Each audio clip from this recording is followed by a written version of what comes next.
করি তোমরা বাসায় ভালো আছো এবং আমাদের যে অনলাইন ভিত্তিক ক্লাসগুলো আসছে তা তোমরা অবশ্যই মনোযোগ দিয়ে করতেছো।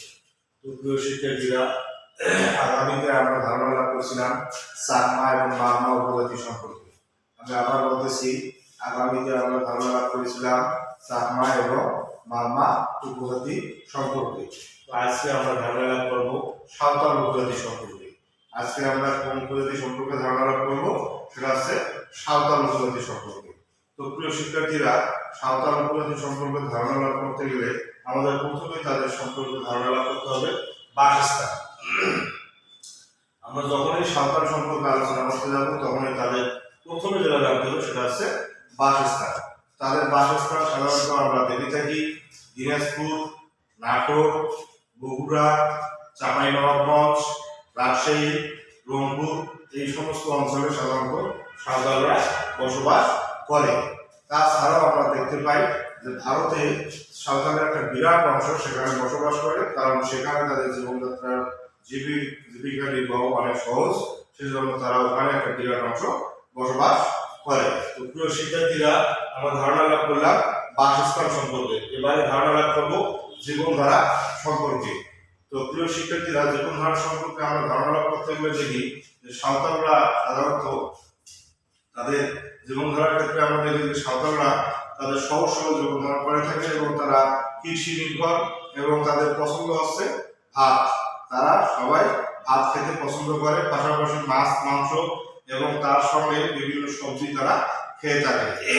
তাছাড়াও তাদের একটা খাবার পছন্দের রয়েছে নালিতা। এই নালিতা খাবারটা তারা খুব বেশি পছন্দ করে এবং বিভিন্ন অনুষ্ঠানে সাধারণত এই নালিতা খাবারটা তারা দিয়ে থাকে, কারণ এই নালিতা খাবারটা বিভিন্ন অনুষ্ঠানেও তারা দিয়ে থাকে, কারণ সবাই পছন্দ করে এই খাবারটা। এই খাবারটা সাধারণত তৈরি করা হয় পাট গাছের পাতা থেকে, এই খাবারটা রান্না করা হয়। তো প্রিয় শিক্ষার্থীরা, পাশাপাশি তারা আবার কৃষিকাজ করে এবং কৃষিকাজে তাদের হচ্ছে আদি পেশা।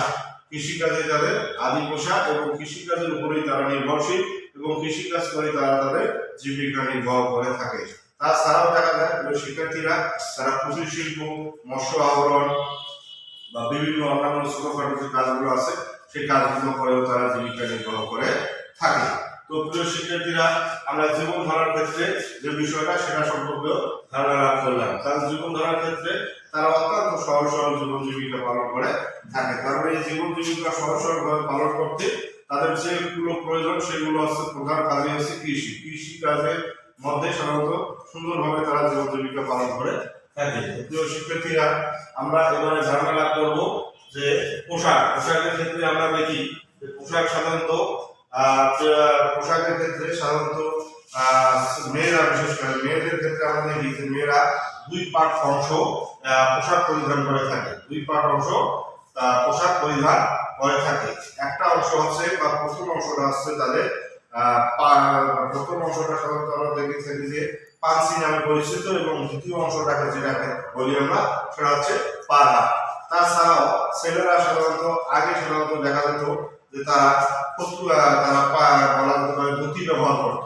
আগে বা প্রাচীন যুগে বা অনেকদিন আগে তারা সাধারণত ধুতি ব্যবহার করত, কিন্তু এখন আমরা দেখি ছেলেদের ক্ষেত্রে অনেক পরিবর্তন এসেছে।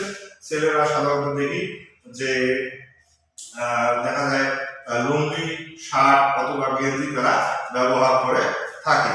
তাছাড়াও শিক্ষার্থীরা, আমরা আরেকটি ধারণা লাভ করি উৎসব সম্পর্কে। সাধারণত দেখা যায় যে এই সাঁওতালরা খুবই উৎসব প্রিয়। তারা বিভিন্ন সময় বিভিন্নভাবে বিভিন্ন উৎসব পালন করে থাকে, কারণ উৎসব অত্যন্ত প্রিয় তাদের কাছে। এজন্যই যে উৎসবের মধ্য দিয়ে তারা তাদের জীবনটা আনন্দিত করার চেষ্টা করে। এজন্য তাদের একটা উৎসবের নাম রয়েছে সোহরাই উৎসব। এই সোহরাই উৎসবে সাধারণত দেখা যায় যে তারা তাদের আত্মীয় স্বজন এবং পাড়া প্রতিবেশী সবাই মিলে একসঙ্গে এই উৎসবটা পালন করে। এবং এই উৎসবের সাধারণত আমরা দেখি যে এখানে যখন ধান কাটা হয় বা নতুন ধান ঘরে তোলা হয়, সেই নতুন ধান ঘরে তোলার সময় প্রত্যেক কৃষকের মুখে বা সবাই মুখে হাসি থাকে এবং সবাই আনন্দিত থাকে এবং এই সময় সাধারণত সারা উৎসবটা পালন করা হয় এবং একে অন্যের সঙ্গে তারা ভাব বিনিময় করে। তারা দেখা যায় যে তাদের খাবার দাবার বা অন্য কোনো কিছু তারা লেনদেন করে এবং একে অপরের পাড়া প্রতিবেশী বা আত্মীয় স্বজনের মধ্যে আলাদা একটা হৃদ্যতার সৃষ্টি হয়। তাছাড়াও তারা বিভিন্ন সময় বিভিন্নভাবে আরো অন্যান্য বলা যেতে পারে আরো অন্যান্য তারা উৎসব পালন করে থাকে। এই উৎসবগুলো তাদের কাছে অত্যন্ত প্রিয়। তো প্রিয় শিক্ষার্থীরা, আজকে আমরা ধারণা লাভ করলাম সাঁওতাল উপজাতি সম্পর্কে। গত দিনগুলোতে আমরা ধারণা লাভ করছিলাম মারমা এবং চাকমা সম্পর্কে, আজকে আমরা ধারণা লাভ করলাম সাঁওতাল সম্পর্কে। এক নম্বরে আছে সাঁওতাল সম্পর্কে ধারণা লাভ করতে গেলে প্রথমে পাকিস্তান সম্পর্কে জানতে হবে, দ্বিতীয়ত জানতে হবে তাদের জীবনধারা সম্পর্কে, তৃতীয়ত জানতে হবে তাদের পোশাক সম্পর্কে, চতুর্থত আমরা জানলাম উৎসব সম্পর্কে। তো আশা করি যে এই যে সাঁওতাল উপজাতি সম্পর্কে তোমাদের যে ধারণাটা দিলাম তা অত্যন্ত তোমাদের মনে রাখবা এবং মনে রেখে বাসায় ভালো করে প্র্যাকটিস করার চেষ্টা করবা এবং তোমাদের যে বাড়ির কাজ দেবো তা তোমরা এখন উঠাই নিবা।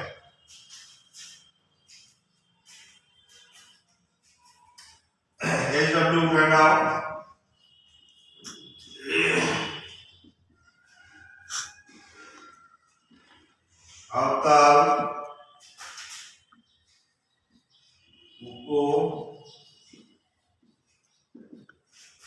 সাঁওতাল উপজাতির সাথে